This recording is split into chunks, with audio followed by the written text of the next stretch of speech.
और कला को किन सिद्धांतों को मान्यता मिली? तो 3 सिद्धांत निर्धारित हुए कि कला के लिए, ललित कलाओं के लिए 3 सिद्धांत होना चाहिए: सत्यम, शिवम और सुंदरम। सत्य मतलब उसमें कोई कंटेंट होना चाहिए, उसमें कोई बात होनी चाहिए, कोई उसका मैसेज होना चाहिए। जब हम सत्य की बात करते हैं तो उसका कोई कंटेंट होना चाहिए, उसमें कोई सतरूप होना चाहिए। कोई एक चित्र बनाता है और चित्र बना करके एक छोटा सा पौधा बनाता है, उस पौधे पे कोई अगर चॉकलेट लगा देगा तो क्या ये चित्र हम इसको सत्य मानेंगे? नहीं मानेंगे। क्रिसमस ट्री में हो सकता है, लेकिन एक वृक्ष के साथ ऐसा नहीं हो सकता। उसके फल और पत्ते नेचुरल ही लगाने पड़ेंगे। यही सत्य है। तो सत्यता को हम अदरवाइज नहीं शो कर सकते, चाहे वो चित्र हो, चाहे वो शब्द चित्र हो, चाहे वो संगीत हो या और कोई कला हो। कोई अपना स्थापत्य, कोई किसी ने कोई बनाया चित्र, मूर्ति बनाई तो मूर्ति उल्टी रख दी, तो अब शीर्षासन की अवस्था में तो ठीक है, लेकिन शीर्षासन की अवस्था में तो ठीक है, लेकिन वो मूर्ति उसको ऐसे टेढ़ा, उल्टा या आड़ा रखा हुआ, तो उसके पोजेज अगर बनते हैं तो ठीक है, अगर पोज नहीं है तो वो मान्य नहीं ना होगी, वो सत्य नहीं है ना। फिर मुद्राएं तो मान्य है, अगर वो मुद्रा के दायरे में नहीं आता तो फिर वो सत्य नहीं है। तो इसका मतलब कला की पहली शर्त क्या है कि उसमें सत्य होना चाहिए, उसमें सिद्धांत होना चाहिए, उसमें तत्व होना चाहिए, उसमें कंटेंट होना चाहिए। जब भी हम रिसर्च करते हैं, सबसे पहला ये सिद्धांत हमें पता होना चाहिए कि हम जो खोजने जा रहे हैं उसमें सत्यता क्या होगी, उसमें कंटेंट क्या होगा, है ना। फिर दूसरी चीज, उसमें शिव होना चाहिए। दूसरा सिद्धांत है शिवम। शिव किसको कहते हैं? वेदों में शिव 3 तरह के कहे गए हैं। शिव कहते हैं, मन के संकल्प को शिव कहा है। तन में मना शिव संकल्प मस्तु, कि मेरा मन जो है वो कल्याणकारी सोचे। सत्य कभी कड़वा भी होता है, सत्य कभी विवाद का कारण भी हो सकता है, लेकिन कला की दूसरी शर्त है कि वो कल्याणकारी होनी चाहिए। वो मेरा कंटेंट वो समाज के भले के लिए होना चाहिए। मेरा कंटेंट अराजकता फैलाने वाला नहीं होना चाहिए। ये उसकी दूसरी शर्त है। तो इस शर्त के कारण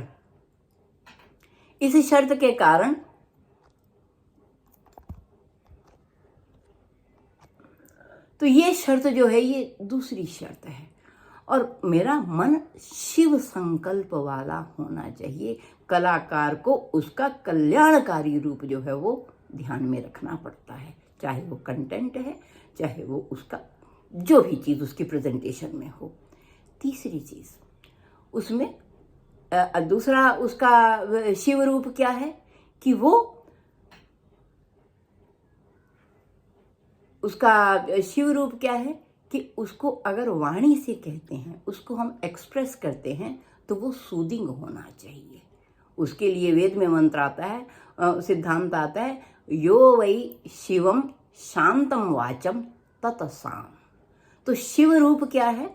वाणी का कल्याणकारी रूप। अगर हम कुछ बोलें, अगर हम चाहे वार्ता करते हैं, चाहे कविता करते हैं, चाहे कोई कथा करते हैं, तो उसमें क्या होना चाहिए? उसमें एक माधुर्य होना चाहिए, उसमें कल्याणकारी भावना होनी चाहिए। तो वाणी का जो कल्याणकारी रूप है उसको किसको कहा है? उन्होंने म्यूजिक को कहा है। तो हमारा म्यूजिक जो है उसका कंटेंट होते हुए भी वो बेसुरा नहीं होना चाहिए। उसमें सुर, ताल, राग, चाल सब क्या होना चाहिए? संयमित होना चाहिए। ये उसका सिद्धांत है कला का। और ये सिर्फ म्यूजिक के लिए नहीं, जहाँ जहाँ भी टेक्स्ट है, इसको हम कहते हैं टेक्सचुअल अंडरस्टैंडिंग। तो टेक्स्ट की पूरी अंडरस्टैंडिंग होती है। एक कैनवास में भी एक चित्र में भी एक कंपोजिशन होती है, कितना हमने सिर रखना है, कितना हमने धड़ रखना है, कितना हमने लोअर पोर्शन रखना है, कितना राइट है, कितना लेफ्ट है, क्या बैकग्राउंड है, क्या फ्रंट में जिसको गाना, इस सब की एक कंपोजिशन का एक टेक्सचर होता है हर एक चीज़ का। ऐसे ही भवन में भी होता है, कितनी ऊंची मंजिल रखनी है, कितने फीट पे जाके दीवार बनेगी, कितने फीट पे जाके छत लगेगी, कहाँ से दरवाजा होगा, उत्तर में खुलेगा, दक्षिण में खुलेगा। तो ये सारी कंपोजिशन जो होती है, इसको क्या कहते हैं, टेक्सचुअल अंडरस्टैंडिंग। तो उसकी टेक्स्ट पता होनी चाहिए ये, और वो कैसी होनी चाहिए, वो कल्याणकारी, वो शिव रूप होनी चाहिए। आपका कंटेंट अगर किसी का भला नहीं कर सकता तो वो कंटेंट जो है उसको ज़्यादा सराहा नहीं जाएगा। नकार तो खैर क्या देना है किसी ने, कला तो कला है, आर्ट तो आर्ट है, लेकिन उसकी प्रशंसा समाज में उपयोगिता उसकी उतनी नहीं होगी। तो कोशिश करनी चाहिए कि कंटेंट हमारा अच्छा हो, हमेशा कल्याणकारी हो, उसके पीछे भावना कल्याण की होनी चाहिए। और कल्याण की भावना में क्या होता है, हमेशा हम क्या करते हैं, एक विलेन रखते हैं, और एक विलेन रख के उस विलेन को बाद में मरना होता है या उसको पराजित होना होता है, तभी सत्य का उद्घाटन हो पाता है, सत्य का स्थापन हो पाता है। तो इस सारी चीज को, अब सदा सच बोलो तो कह दिया, ये तो सिद्धांत हो गया, इसको कौन मानेगा। लेकिन इसको हम नाटक में अगर कहते हैं तो इसको हम राजा हरिश्चंद्र के नाटक के माध्यम से कहते हैं, या द्रोणाचार्य का या युधिष्ठिर के माध्यम से कहते हैं, तो ये कहानी के रूप में क्या करता है, ये असर ज्यादा करता है। तो उसको कहने का तरीका क्या होना चाहिए, तीसरी शर्त कला की है सौंदर्य। तो उसको जो भी हम जिस रूप में भी कहते हैं, अगर नृत्य रूप में कहते हैं तो भाव भंगिमाएं होनी चाहिए, उसमें कॉस्ट्यूम होना चाहिए। अब हम चर्चा तो कर रहे हैं महाभारत के कैरेक्टर की, लेकिन डांस फॉर्म की अगर हम उसकी बात करें तो हम उसका कॉस्ट्यूम राजा रानियों को ना पहना करके जीन शर्ट ले आकर के वो डांस करना शुरू कर, तो कैसा लगेगा, वो औचित्य नहीं होगा उसका। तो मतलब उसकी प्रेजेंटेशन जो है वो क्या होनी चाहिए, वो एस्थेटिकल होनी चाहिए, वो खूबसूरत होनी चाहिए। अगर कैकेयी को कोप भवन में दिखाया तो उसके आभूषण सब उतार दिए गए, बाल उसके खोल दिए गए, उसकी सारी चीजें आसपास की अस्त व्यस्त कर दी गई, तो ये क्रोध भाव को दिखाने का एक एस्थेटिक्स है ना, ये उसकी खूबसूरती है। अगर इसी को ही श्रृंगार में दिखाना है तो क्या करते हैं, बाग बगीचा सुंदर दिखाते हैं बैकग्राउंड में, और अच्छे आभूषण सुसज्जित नायक नायिका को दिखाते हैं। तो इस तरह से उसका वो क्या है, उसका प्रेजेंटेशन जो है वो एस्थेटिकल होनी चाहिए। अब कलाकार भी कोई स्टेज पे आता है तो यूं ही ऐसे ही कपड़े कोई पहन के चला आए तो कहते नहीं कलाकार तो नहीं लगता, कहते हैं ना, ये लगता तो नहीं है कलाकार, ये गाएगा ये बजाएगा।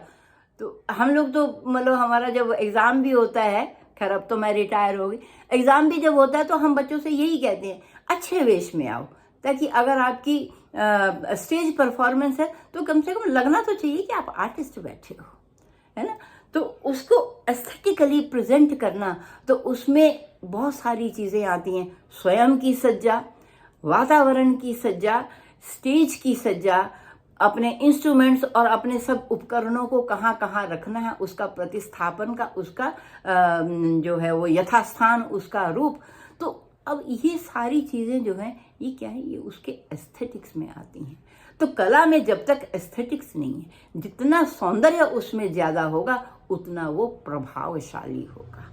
अगर हम कोई चीज ऐसे सामान्य में कहते हैं तो उसका असर नहीं होगा, लेकिन वही किसी आर्ट फॉर्म में अगर कहते हैं तो उसका असर ज्यादा होगा। और आर्ट फॉर्म में हम मन के ऐसे भाव भी कह जाते हैं जो कि हम सामान्य जीवन में नहीं कह पाते कभी। तो सब तरह के भावों की अभिव्यक्ति का एक मर्यादा है, एक तरीका है, और एक उसका एस्थेटिक्स है। इसलिए कला के ये सिद्धांत चले, तभी ललित कलाओं को 5 की संज्ञा दे करके उसको ऊपर उठाया गया, उनका उदात्तीकरण किया गया कि ये 5 कलाएं जो हैं ये यूनिवर्सिटीज और स्कूल्स और हाई लेवल पे जहाँ भी है इनको पढ़ाया जाएगा, इनको सिखाया जाएगा। क्यों? क्योंकि ये समाज के कल्याण में काम आएंगे। तो सिर्फ पढ़ा करके गुजारा हो सकता था, लेकिन उसके पीछे फिर थ्योरी पार्ट क्यों रखा? उसके पीछे शास्त्र पाठ क्यों रखा? कि उनमें चिंतन भी बना रहे, उनमें शोध। अब लोग कहते हैं कि म्यूजिक में भी शोध होता है, फाइन आर्ट्स में भी शोध होता है, ड्रामा में क्या शोध होता है, लेकिन उनको ये नहीं मालूम कि यही एक ऐसी कलाएं हैं जो कि महान चिंतन के बाद ही प्रेजेंट करने के काबिल होती हैं। बिना सोचे तो हम नुक्कड़ नाटक भी नहीं खेल सकते, उसके लिए भी एक कंटेंट सोचना पड़ता है, उसके लिए भी एक मैसेज सोचना पड़ता है, और बिना उसके तो एक आपस में एक नुक्कड़ नाटक भी नहीं होता। तो इन सबों के लिए, इसलिए जितना एक ज्ञानी, विज्ञानी और अनुसंधानी, जितना एक आर्टिस्ट होता है, उतना कोई नहीं होता। तभी हम उसको शास्त्रों में उसको कवि की संज्ञा दी है। चाहे वो गाता है, चाहे वो बजैया है, चाहे वो नृत्यकार है, चाहे वो काव्यकार है, चाहे वो विदूषक है, चाहे वो नाटककार है, कुछ भी कला से जिसका संबंध है उसको कवि ही कहा है। कवि was a common name for the artist medieval period में। तो उसको क्या कहते हैं कि कवि जो होता है, कवि क्रांत दृष्टा होता है, कवि त्रिकाल दृष्टा होता है। कवि को पता होता है कि आज क्या हो रहा है और आगे क्या होना और भविष्य में क्या होना है। वो सब ऐसी संरचना करता है, ऐसी एक रचना करता है जो चाहे घटना इतिहास की लेता है। वर्तमान में भी आज भी लोगों ने जैसे रश्मि रथी वगैरह कविताएं लिखी गई नहीं, तो वो चाहे घटना इतिहास की लेता है, लेकिन आज के परिवेश में उसको ऐसे प्रेजेंट करता है कि आज भी वो सिद्धांत घटित होते हैं, है ना। तो कहते हैं ना कि माना इतिहास जो भी है, जो चाहे चीजें चाहे नहीं बनती हैं, तब भी इतिहास जो है वो बार बार बार बार वो वही चीजें दोहराता है। तो इसलिए कवि हमेशा जो है, कलाकार जो है, उसको हमेशा सतर्क रहना पड़ता है। वेद में क्या कहा है कि हम कवि हैं, अहंकारु, मैं कवि हूँ, मैं कलाकार हूँ, और मेरी जिम्मेवारी क्या है? वो कहते हैं अहम राष्ट्रस्य अभिवर्गे भूयासम निज उत्तमा, मैं अपने राष्ट्र के कल्याण के लिए उत्तम निज होकर के जीऊं। तो ऐसी वो कल्पना करता है। और कवि को क्या कहते हैं? त्रिकाल दृष्टा है वो तीनों काल को देखता है। वो पहले क्या हुआ उसको देखता है, आज क्या हो रहा है उसको क्या देखता है, और आगे क्या होने वाला है, वहां कल्याण लोगों का कैसे होगा उसको भी देखता है। अब मैं बात करूंगी कि मल्टी डिसिप्लिनरी जो हमें एक ग्रंथ, अब ये वेदों की बात है, वेदों में फिर पुराण भी हैं, वेदों में उपनिषद भी थे, पहले संहिताएं थी, फिर उसके ब्राह्मण ग्रंथ हुए, फिर आगे आरण्यक ग्रंथ लिखे गए, फिर उपनिषद ग्रंथ मिलते हैं, और फिर सारा वेदांग और ये सूत्र साहित्य मिलता है, जिसको हम आज सूत्र शैली मतलब फॉर्मूला जिसमें छोटे छोटे दिखते हैं, जिसे मैथमेटिक्स वगैरह ज़्यादा डेवलप हुए, सूत्र रूप में बात करना, जैसे संस्कृत की ग्रामर है, पाणिनि अष्टाध्यायी है, पतंजलि का योग प्रदीप। तो ये सारे इस तरह के ग्रंथों का रचना हुई, और सारे 8 हमारे, चाहे वो रामायण है, चाहे वो महाभारत है, इन साहित्य के माध्यम से हमें आज इनको देखने का मौका मिलता है।